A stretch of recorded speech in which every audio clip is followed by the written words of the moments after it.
called a two-nose door, Jerusalem. அவர் கல்வாரி சிலுவை 150 kilo எடை கொண்டது, 50 முழ நீளமுடையது, 8 முழ அகலமுடையது. So in the door, when he came to that two-nose door, the women of Jerusalem started weeping there. அங்கே ஒரு முக்கியமான நுழைவாயில் அருகில் வந்த பொழுது எருசலேமின் குமாரத்திகள் கண்ணீர் விட்டு அழுகிறார்கள். Today Jerusalem is having 8 gates.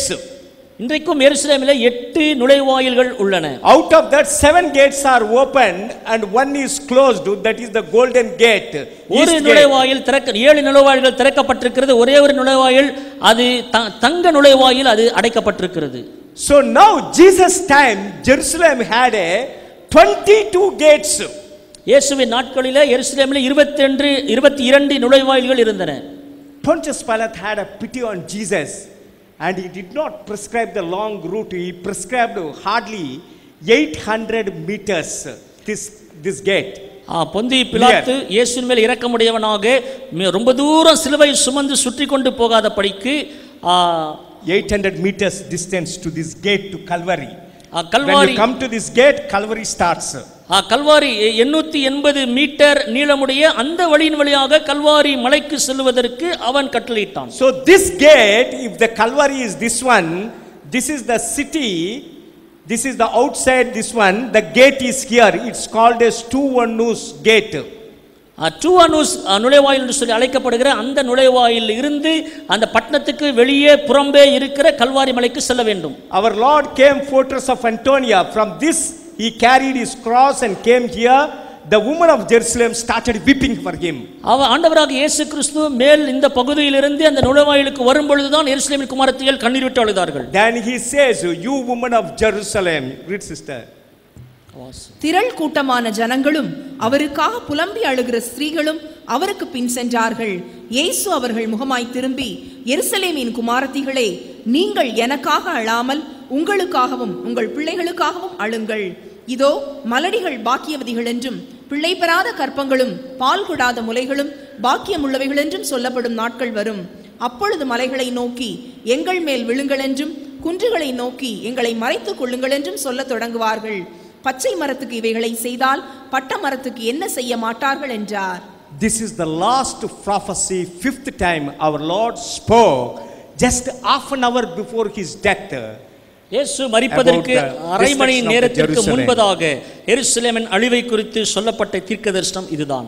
My dear brothers and sisters, அருமையான சகோதர சகோதரிகளே, Matthew 24:35 says, மத்தேயு 24:35 சொல்லுகிறது, heaven and earth may pass away, my word shall never pass away. வானமும் பூமியும் ஒழிந்து போகும், ஆனால் இந்த வார்த்தை ஒன்றாகிலும் ஒழிந்து போவதில்லை. Our Lord Jesus Christ, whatever he spoke, literally started happening.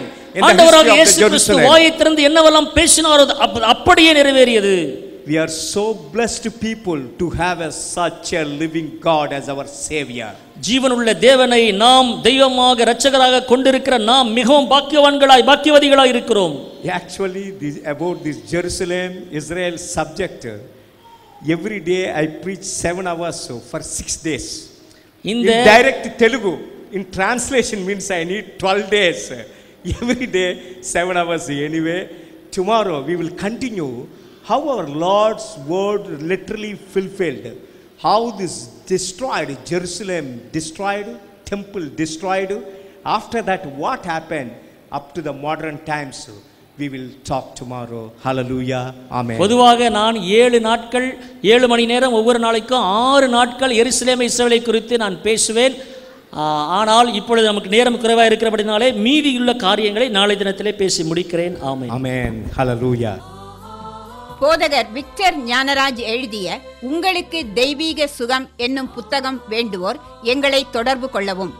Charles கேப்பின் பேனாவிலிருந்து என்னும் புதிய நூலை நான் தமிழில் மொழிபெயர்த்து வெளியிட்டிருக்கின்றேன். அதனை விலைக்கு வாங்க எங்களிடம் தொடர்பு கொள்ளவும். இருப்பதை மாற்றி வருவதை உருவாக்கும் வழியை அந்த நூலை படிப்பதின் மூலம் நீங்கள் புரிந்து கொள்ளலாம். போதகர் விக்டர் ஞானராஜ் எழுதிய முத்தான சத்தியங்கள், தேவதூதர்களின் பணி என்னும் புத்தகங்கள் எங்களிடமும் கிறிஸ்தவ புத்தக கடைகளிலும் கிடைக்கும். விலைப்பட்டியலுக்கு தொடர்பு கொள்ள வேண்டிய லேண்ட்லைன் 914331 32545457. ஜெப உதவிக்கு தொடர்பு கொள்ள வேண்டிய மொபைல் எண் 9195100944. எங்கள் அலுவலக முகவரி ஜீவக்குரல் 18/32 மங்கம்மாள் சாலை, திருச்சி 620021, தமிழ்நாடு, இந்தியா.